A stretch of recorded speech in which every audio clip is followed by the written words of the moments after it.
Hi everyone, welcome back to my YouTube channel. My name is Adam and this is Fridaysews.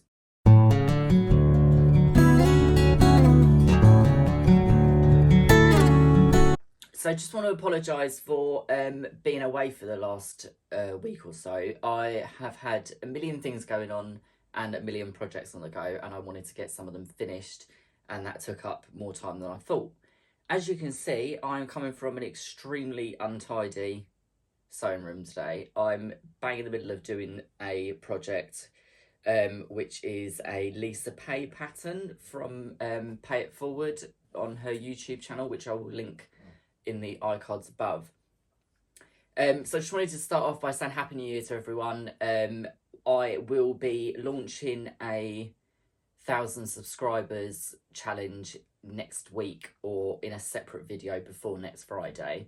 This week has been a bit of a crazy one, really. I started off by signing up to the masterclass for Lisa Pay, and that was mainly due to the fact that there was a Boston Terrier pattern released that is only available on the masterclass platform.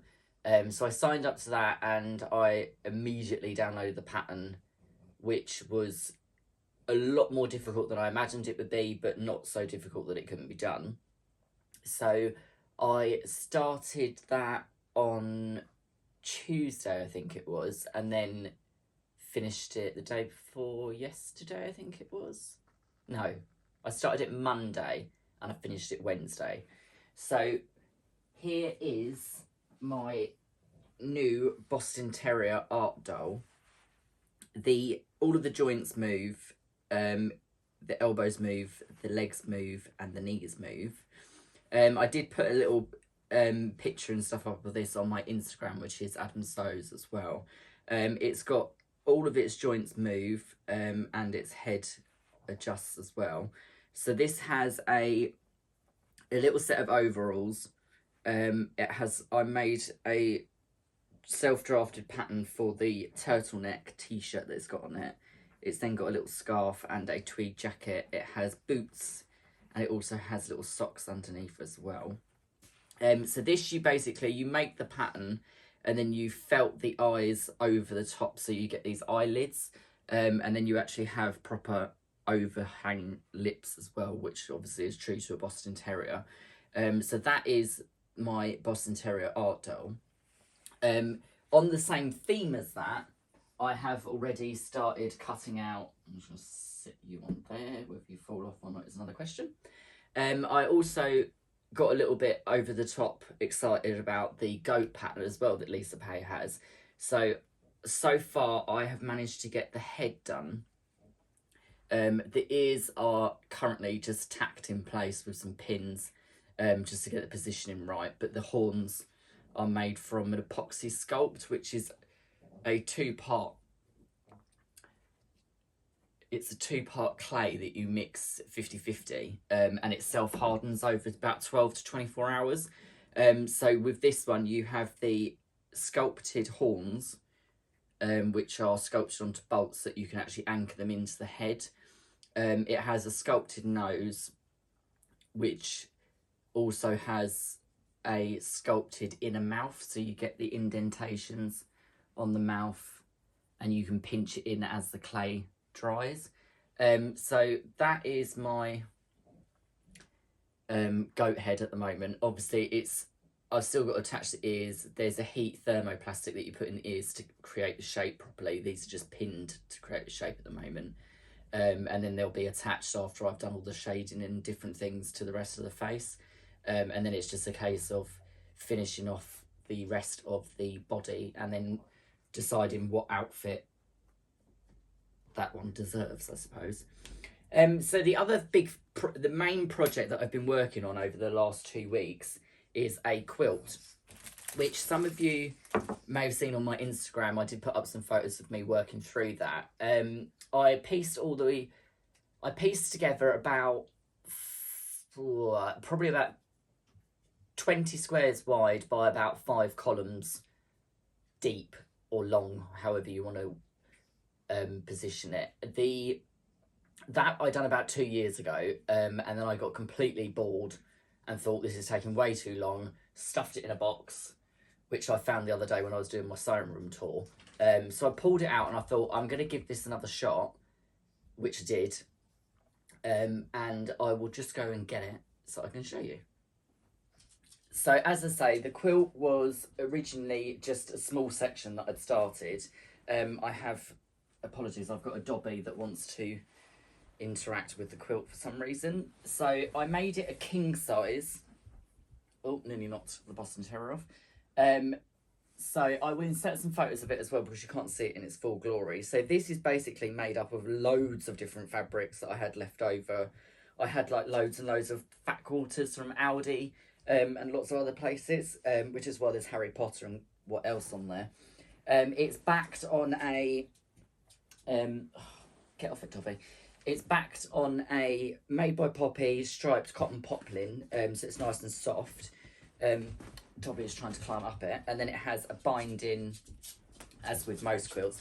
Can you not climb up it, please? Thank you. So that was my main project of the last 2 weeks. This is the only project that my husband has actually ever asked me to make. He's very, very good. He's not one of these people that says, oh, you can sew, can you make me this? So obviously I do make him other things. I made him 2 pairs of underwear yesterday. And I make his jeans, his t-shirts, his jumpers, pretty much everything for him apart from his socks and shoes. But the one thing that he did ask for was a quilt for our bed, and with it getting cold, I wanted to get it done because we are having a cold snap at the moment in the UK. So besides the quilt and the art dolls, the only other thing that I did do is finish off a jumpsuit, which is inspired by the Gucci jumpsuit in the new Gucci advert that's on TV. So that is for a client that has specifically requested that. That is a take on the cherry jumpsuit by Mood Fabric Patterns. It is a free download, which I'll link below. That is completely self-drafted, though, when it comes to the zip, the collar, the sleeves, the pockets, and the trousers are graded from a size 8 at the waist to a size 10 at the bottom to create a bigger flare on them. And there's also a slight seat adjustment on those because of the crotch on the previous pair that I made was too low, so I had to raise the crotch level and take the inner thigh in a little bit because they were too baggy. So they now cling to the thigh, hit the knee, and then flare out better. So the other one that I made, that did come back to me, and I made those adjustments, and it's back, and it fits her perfectly. So this one, I'm just waiting on a belt buckle, and then I can make the belt, which is going to be elasticated, so it can just be slipped over the top of it, and then that will be posted off as well. So besides that, and the terrible mess that I'm in at the moment because of having bits of epoxy clay and big, huge mattress doll making needles and everything else everywhere, I've got 1,000,001 body pieces to put together for this goat, and then I've got to decide on what fabric to use for its clothing. So I hope you're all well. I will do a video, as I say, for a competition to launch the 1,000 subscribers competition that I'm going to host. And I will also put a link to that in the description box to bounce back to that video when it's filmed and up and running. So I will say goodbye. I will